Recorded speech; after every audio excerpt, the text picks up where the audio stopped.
Welcome to Penrose Learning, where we make understanding easy.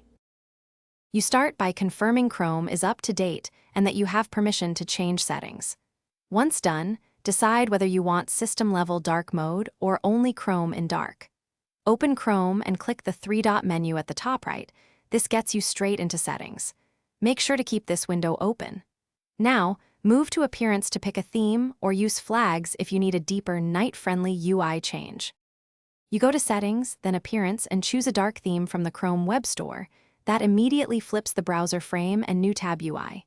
If you want every web page dark, type Chrome / flags into the address bar and enable Force Dark Mode for web contents.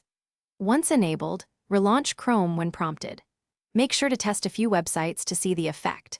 If some pages look off, you can adjust flags back or try a different theme. You finish by verifying that both the browser frame and your most used sites are in dark mode.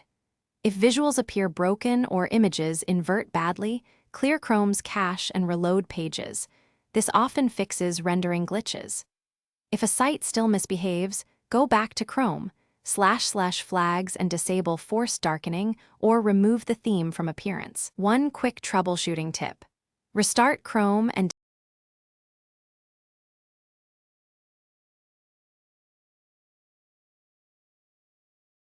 Thanks for watching. If this was helpful, leave a like and consider subscribing. See you next time.